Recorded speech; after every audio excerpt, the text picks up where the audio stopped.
पद्मशाली समाजाचे कुलदैवत चिरंजीव महर्षी मार्कंडे महामुनी, बुद्धिदेवता श्री गणेश जन्मोत्सव आणि महाराष्ट्र राज्याचे आराध्य दैवत छत्रपती शिवाजी महाराज जयंतीचे औचित्य साधून सोलापुरातील श्री मार्कंडे सोशल फाउंडेशन, पद्मशाली सखी संगम आणि पद्मकमळ प्रतिष्ठान यांच्या संयुक्त विद्यमाने लहान मुलांना स्मार्टफोन मोबाईलचे एवढे भेड लागले की डोळ्यांना इजा होण्यापर्यंत बघत असतात।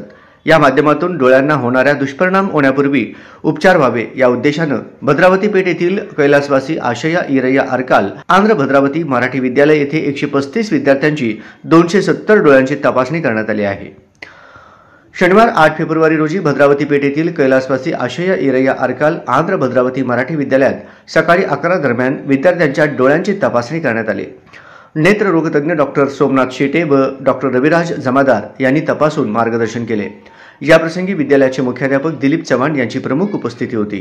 पद्मशाली सखी संगमच्या अध्यक्षा मेघा इट्टम यांनी प्रारंभी उपस्थितांचे स्वागत करून सत्कार केला, तसेच प्रास्ताविक करून कार्यक्रमाचे उद्देश विशद केल्या। सूत्रसंचालन सदस्या हेमा मैलारी यांनी केले।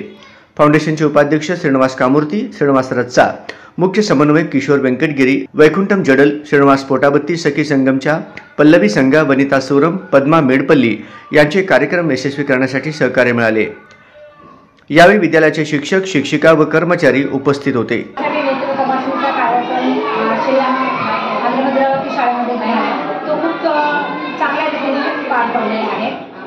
विशेषतः मी दोन्ही सरांचा खूप आभार मानते, शेटे सर आणि जमादार सर यांनी मुलांना एवढं छान म्हणजे तपासणी करून घेतली। मुलांच्या मनातली भीती गेली की आपले डोळे म्हणजे काय आपल्याला त्रास होतोय काय नाही, मुलांनी सरांना सांगितलं आणि त्याच्यावर सरांनी योग्य ते उपचार सांगितलेले आहेत। आणि हा जो कार्यक्रम आहे तो आपण मुलांसाठी घेतलेला आहे की आजकाल मोबाईलच्या जमान्यामध्ये मुलांना खूप डोळ्याचे जे प्रॉब्लेम्स आहेत त्यांच्या मनाची भीती जावी की आपण डोळ्या आपल्याला काय आजार आहे का काय आहे, यासाठी आम्ही हा उपक्रम केला होता आणि तो